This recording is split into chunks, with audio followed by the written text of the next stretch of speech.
ইংরেজিতে কথা বলার সময় এমন কোনো একটা শব্দ কি আছে যেটা জানলে আমাদের ভাব প্রকাশের ক্ষমতা এক লাফে অনেক বেড়ে যেতে পারে? হ্যাঁ, অবশ্যই আছে। আর সেই ম্যাজিক্যাল শব্দটা হলো ক্যান। চলুন আজকে আমরা এই ছোট্ট কিন্তু দারুণ শক্তিশালী শব্দটার ব্যবহার একদম সহজ করে বুঝে নিই। দেখুন, ক্যানকে শুধু একটা সাধারণ শব্দ ভাবলে কিন্তু একদমই ভুল হবে। এটাকে বরং ভাবা যেতে পারে ইংরেজি বলার একটা বিশেষ সুপার পাওয়ার। কারণ এই একটা শব্দ দিয়েই ক্ষমতা, অনুমতি, সম্ভাবনা আর নানা রকম প্রস্তাব প্রকাশ করা যায়।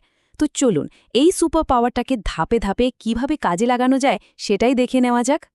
আমরা মূলত তিনভাবে এর ব্যবহার দেখব। প্রথমে দেখব হ্যাঁ বোধক বা পজিটিভ বাক্যে, তারপর না বোধক বা নেগেটিভ বাক্যে, আর সবশেষে প্রশ্নবোধক বা ইন্টারোগেটিভ বাক্যে এটা কিভাবে কাজ করে।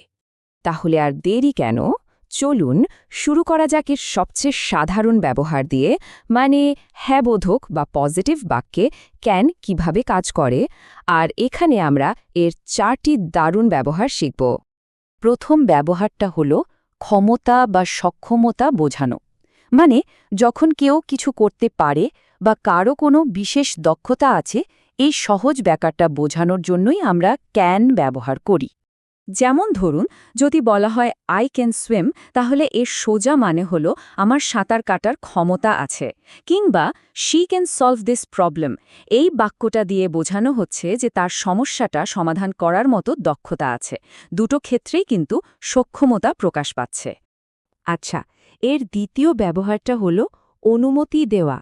কাউকে কোনো কিছু করার জন্য সম্মতি বা পারমিশন দিতে ক্যান কিন্তু দারুণ একটা শব্দ। যেমন কেউ যদি এসে জিজ্ঞেস করে আমি কি এখানে বসতে পারি, উত্তরে খুব সহজেই বলা যায় yes you can sit here. অথবা ধরুন কেউ কলমটা ব্যবহার করতে চাইলে বলা যেতে পারে sure you can use my pen. দুটো ক্ষেত্রেই কিন্তু অনুমতি দেওয়া হচ্ছে। এরপর আসা যাক সম্ভাবনা বা পসিবিলিটির কথায়, মানে ভবিষ্যতে কোনো কিছু ঘটার সম্ভাবনা আছে এমন কিছু বোঝাতেও কিন্তু ক্যান ব্যবহার করা হয়। একটা খুব সহজ আর পরিচিত উদাহরণ হল ইট ক্যান রেইন টুডে। এর মানে কিন্তু এই নয় যে বৃষ্টি হবেই, এর মানে হলো আজ বৃষ্টি হওয়ার একটা সম্ভাবনা বা চান্স আছে। পজিটিভ বাক্যের একদম শেষ ব্যবহারটি হল কোনো প্রস্তাব দেওয়া বা অফার করা। কোনো আইডিয়া শেয়ার করতে বা কাউকে সাহায্যের হাত বাড়িয়ে দিতেও ক্যান ব্যবহার করা যেতে পারে। যেমন বন্ধুদের আড্ডায় বলা যেতেই পারে we can watch a movie tonight. এটা কিন্তু একটা চমৎকার প্রস্তাব, তাই না? এখানে একসাথে সিনেমা দেখার একটা আইডিয়া দেওয়া হচ্ছে। বেশ, পজিটিভ দিকটা তো আমরা দেখে নিলাম। এবার তাহলে চলুন দেখি কিভাবে না বলতে হয়, মানে নেগেটিভ বাক্যে ক্যান কিভাবে ব্যবহৃত হয়। আর এটা করা যে কি ভীষণ সোজা। পজিটিভ বাক্যে যেখানে আমরা ক্যান ব্যবহার করছিলাম, নেগেটিভ করার জন্য সেখানে শুধু ক্যান্ট বা আরেকটু ফর্মালভাবে বললে ক্যানট বসিয়ে দিলেই কাজ শেষ, আর কিচ্ছু করতে হবে না। উদাহরণগুলো দেখলেই বিষয়টা পরিষ্কার হয়ে যাবে। আই কান্ট ডান্স মানে হলো আমি নাচতে পারি না, এটা অক্ষমতা বোঝাচ্ছে। আবার you can't enter without a ticket, এখানে বলা হচ্ছে টিকিট ছাড়া ঢোকা যাবে না, মানে অনুমতি দেয়া হচ্ছে না। সুতরাং অক্ষমতা বা অনুমতি না দেয়া দুই ক্ষেত্রে কান্ট একদম পারফেক্ট। হ্যাঁ, এবং না বলা তো শেখা হলো। এবার চলুন প্রশ্ন করার পালা। ক্যান ব্যবহার করে কিভাবে খুব সহজে আর সুন্দরভাবে প্রশ্ন করা যায়, এবার সেটাই দেখে নেওয়া যাক। প্রশ্ন তৈরির নিয়মটা একদম সহজ, মাত্র 3টে স্টেপ। সবার প্রথমে ক্যান বসাতে হবে, তারপর সাবজেক্ট বা কর্তা, আর সবশেষে মূল ভার্বটা। ব্যাস, প্রশ্ন তৈরি। যেমন can I open the window, এখানে অনুমতি চাওয়া হচ্ছে। এর উত্তর হতে পারে ইয়েস ইউ ক্যান। আবার যদি কারো ক্ষমতা নিয়ে প্রশ্ন করা হয়, যেমন ক্যান শি প্লে গিটার, এর উত্তর হতে পারে নো শি কান্ট। ওয়াহ, আমরা তো অনেক কিছুই শিখে ফেললাম। চলুন এই সুপার পাওয়ারটাকে আরও ভালোভাবে নিজের আয়ত্তে আনার জন্য সবকিছু একবার ঝটপট রিভিশন দিয়ে নিই। ধরুন এই বাক্যটা, can I try this spicy food. একটু ভাবুন তো এখানে কি বোঝানো হচ্ছে।